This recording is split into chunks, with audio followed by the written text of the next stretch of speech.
just probably for the best. ከወጣ በኋላ ጃክ ደብዳቤው ላይ የሆነ ችግር እንዳለ ይረዳል። ኪስ ውስጥ ያለውን የቬሮኒካን ፎቶግራፍ አውጥቶ የእጅ ጽሑፏን ያመሳስላል። አንድ አይነት አልነበረም። ጃክ ይህንን እንዳስተዋለ ከኋላ ባላወቀው ኃይል ተመቶ ይወድቃል። ዴላ ክሩስ ጃክን ወደ መኪናው ወስዶ አፉ እንደታሸገ ይጭነዋል። በዚህ ብቻ አላበቃም። ሊያደነዝዘው አስቦ መርፌ ያዘጋጃል።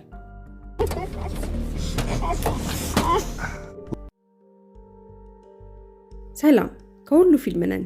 ውድ አድማጭ ተመልካቾቻችን ዛሬ ሮድ ጌም የተሰኘ ድራማ ዘውግ ያለውን ፊልም ይዘንላችሁ መጥተናል። በሰፊው የምታውቁት የቀድሞ ቻናላችን በማናውቀው ምክንያት ስለተዘጋብን ላይክ፣ ሼር፣ ሰብስክራይብ በማድረግና ለወዳጅ ለጓደኛችሁ በማጋራት አዲሱን ቻናላችን እንድትደግፉልን እንጠይቃለን። ይመቻችሁ።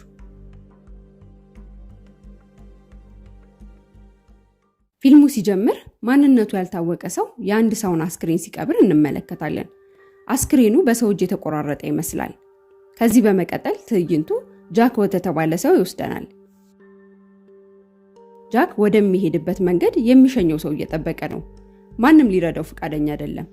ምክንያቱ ደግሞ ማንም ሊፍት እንዳይሰጥ የሚያስጠነቅቅ ታፔላ ስለተለጠፈ ነው። ጃክ ምክንያቱ ምን እንደሆነ በትክክል አላወቀም። የሚጠይቃቸው ሰዎች በሙሉ መንገዳቸውን ብቻ ይዘው ያለፉ ነው። ጃክ ስሜቱን ተቆጣጥሮ መንገዱን በእግሮቹ ይቀጥላል። በመንገዱ ላይ አንድ ወንድና አንድ ሴት እየተጣሉ አጠገቡ ይደርሳሉ። ከዚያም መንገዱ መሃል ልጅቷን አውርዶ ጥሏቸው ይሄዳል። ከንግግራቸው መሃል ልጅቷ ቬሮኒካ እንደምትባልና ሩሲያዊ እንደሆነች እንረዳለን። ቢሆንም እንግሊዘኛ አቀላጥፋ ትናገራለች። ጃክ ደግሞ እንግሊዛዊ ሲሆን ፈረንሳይኛ ጨርሶ አይረዳም። ጃክ ፈረንሳይ ውስጥ እየኖረ ነበር። ነገር ግን በሚያሳዝን ሁኔታ ወደ ቤቱ ለመመለስ ሲዘጋጅ መኪናውን ጨምሮ ያለውን በሙሉ ይዘረፋል። እጁ ላይ የቀረው ፓስፖርቱ ብቻ ነው። በሌላ በኩል ቬሮኒካ ከተማው ላይ ምንም ዘመድ ስለሌላት ወደ ሌላ ከተማ በመሄድ ጥገኛ ልትሆን ነው ያሰበችው። ሁለቱም ወላጆቿ በከባድ ሕመም እንደሞቱ ለጃክ ትነግረዋለች። ቀኑ ሲመሽ ጊዜውን በጫካ ውስጥ ለማሳለፍ ወስነዋል። እሳቱን እየሞቁ ቬሮኒካ በቅርብ ጊዜ ፎቶግራፈር ለመሆን የተለማመደች እንደሆነ ትነግረዋለች። ጠዋት ሲነቃ ጃክ ብቻውን ተኝቷል። ቬሮኒካ ከጎኑ የለችም። ሲዟዟር በሐይቅ ውስጥ እየዋኘች ያገኛታል። ጃክ ይህንን ሲመለከት ተከትሏት ይገባል። ገላቸውን ከታጠቡ በኋላ ጉዟቸውን በአስፋልቱ ይቀጥላሉ። ባልተጠበቀ ሁኔታ ተስፋ ሲቆርጡ አንድ ሰው ሊረዳቸው ፈቃደኛ እንደሆነ ይነግራቸዋል። ይሁን እንጂ ቬሮኒካ ምንም ምቾት አልተሰማትም። በውስጧ ሰውየው መፍራት ጀምራለች። ሰውየው ግሪዛርድ ይባላል። የአካባቢው ተወላጅ ስለሆነ እንግሊዘኛ አቀላጥፎ አይናገርም። ከዚያም ጃክና ቬሮኒካን ኢንግላንድ የቆየችው ባለቤቱን ተዋውቀው ከሱ ጋር በቤቱ እንዲቆዩ ይጋብዛቸዋል። ጃክ ግብዣውን እምቢ ማለት አልቻለም። ይህንን ተከትሎ ጃክና ቬሮኒካ ቤት እንደደረሱ የግሪዛርድ ባለቤትን ይተዋወቃሉ። ሜሪ ትባላለች። ሜሪ ጃክን ወደ ማረፊያ ክፍሉ ስትወስደው ቬሮኒካን ደግሞ ግሪዛርድ ይመራታል። ሜሪ ክፍሉን ለቃለት ስትወጣ ጃክ ደክሞት ስለነበር ወዲያው አልጋ ላይ ይወድቃል።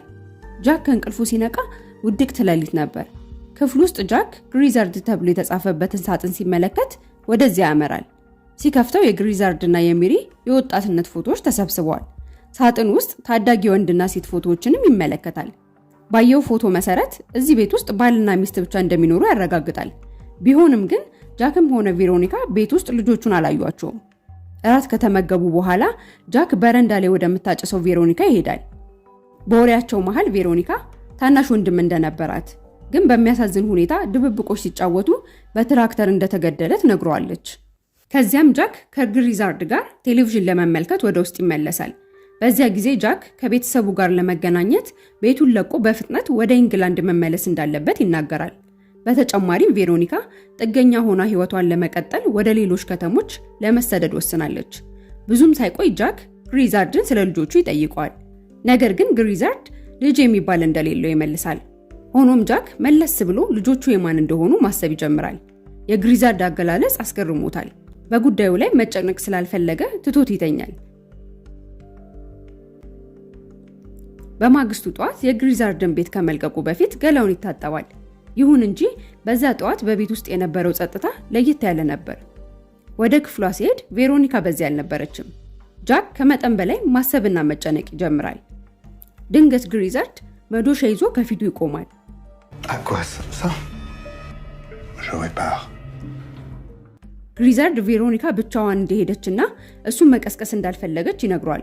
ግሪዛርድ ያለውን ብቻ ሳይሆን ድርጊቱን ሲመለከት ጃክ ጥሎ ይሮጣል።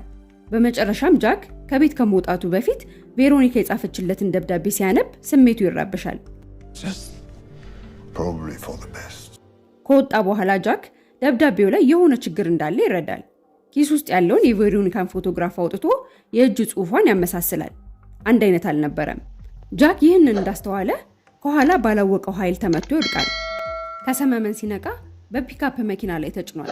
ፊልሙ መጀመሪያ ላይ ያየነው ነው። ከዚህ በመነሳት ጃክ ሆን ተብሎ እንደታፈነ ይረዳል። ዴላ ክሩስ በተባለ ሸምገል ያለ እብድ ስር ውሏል። Ces pauvres bêtes sont tellement amochées que je peux rien en faire. Et puis, በተጨማሪም ዴላ ክሩስ ምን እንደሆነና ማን እንደሆነ መረጃ ሳይሰጠው ምግብ ሊያጎርሰው ይሞክራል። የዴላ ክሩስ ማስፈራሪያ ጃክ ላይ ምንም አልሰራም። Mais non, bougre d'imbécile. በመቀስ ሊቆርጦ አስፈራርቶ ጃክ ከሱ ጋር እንዳይፋለም ያደርገዋል። ገዳዩ እጁን ፈቶ ጃክን እየተመገበ ፎቶ ያነሳዋል። የፎቶ ትርጉም ባይረዳም ዴላ ክሩስ ጃክን ወደ መኪናው ወስዶ አፉ እንደታሸገ ይጭነዋል። በዚህ ብቻ አላበቃም። ሊያደነዝዘው አስቦ መርፌ ያዘጋጃል። እንደ ድል ሆኖ ሊወጋው ሲል ከቤቱ የሚወጣ ጭስ ይመለከታል። ወደ ውስጥ ሲገባ ምድጃው ላይ ጣሪው ድስት እየጨሰ ነው። ጃክ በተቻለው ፍጥነት እጁን ፈቶ ከገዳዩ ያመልጣል። በሩጫ ከራቀ በኋላ ጃክ ወደ ግሪዛርድ ቤት ይደርሳል። ከዚያም ተዘገጃጅተው ከቤት እየወጡ ያሉትን ግሪዛርድንና ባለቤቱን ይመለከታል። ከሄዱ በኋላ ጃክ ቬሮኒካን ለመፈለግ በቀጥታ ወደ ቤቱ ክፍል ይገባል። ቬሮኒካን በየክፍሎቹ ሲፈልግ ታስራ ያገኛታል። ጃክ ወዲያውኑ ቀርቦ እጇን መፍታት ይጀምራል። ሳይታሰብ ሜሪ እና ግሪዛርድ ወደ ቤት ይመለሳሉ። እንደ ዕድል ሆኖ ሁለቱም ማምለጥ ችለዋል። ሆኖም ባልና ሚስት ይህንን ሲመለከቱ በፍጥነት መከተል ይጀምራሉ።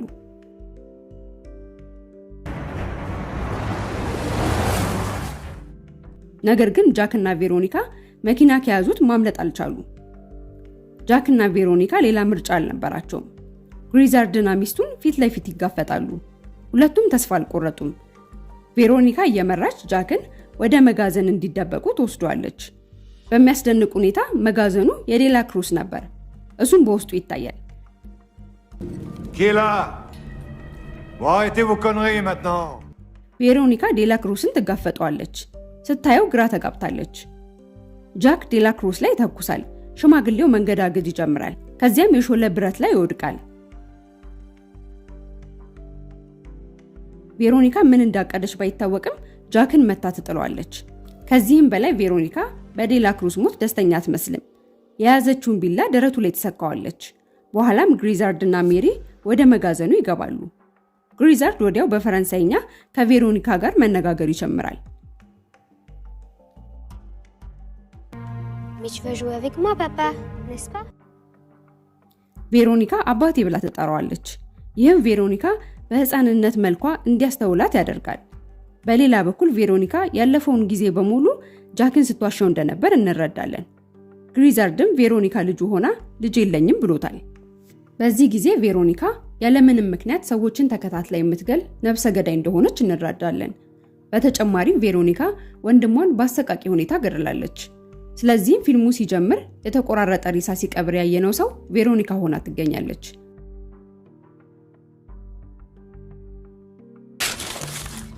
በሚያሳዝን ሁኔታ ጉዳዩን ያልተረዳው ጃክ መሳሪያውን የቬሮኒካ ቤተሰቦች ላይ ቀስሮ ይጠጋል።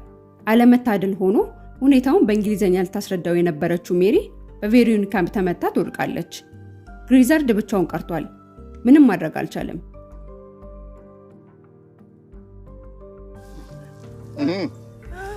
ፊልሙ ከማለቁ በፊት ቬሮኒካ በደስታ ጃክን ይዛ ከከተማ እየወጣች ነው። ጃክ የአሸናፊነት ስሜት ይሰማዋል። ጃክ ግን አሁንም ይህች ሴት ነፍሰ ገዳይ እንደሆነች አላወቀም። በመሰረቱ ፊልሙ መጀመሪያ ላይ ተለጥፎ ያየነው ታፔላ በቬሮኒካ ምክንያት የተለጠፈ ነበር። ከዚህ ቀደም ሰዎችን እየገደለች ነበር። ከቤተሰቦቿ ለመሸሽም ስትሞክር ነበር። ግሪዛርድ ይህን ያደረገበት ምክንያት ልጁ አካባቢው በሊፍት ተሸኝታ ወደ ሌሎች አካባቢዎች ርቃ እንዳትሄድ ነበር፣ እንዳትታሰርም ነው። በሌላ በኩል በየወሩ እየጨመረ የሄደውን ግድያን ለመቀነስ ነበር። ለዚህም ነው ግሪዛርድ ለዴላክሩስ በመክፈል ጃክን አደንዝዞ ወደቡን እንዲያሻገረው የተስማማው። ግሪዛርድ እና ሜሪ ለጃክ ቬሮኒካ ገዳይ እንደሆነች ለምን እንዳልነገሩት ጥያቄ ነው። ቢሆንም ጃክ ከነሱ ይልቅ ቬሮኒካ ላይ ጥልቅ እምነት ይኖራል ብለው አስበው ይሆናል።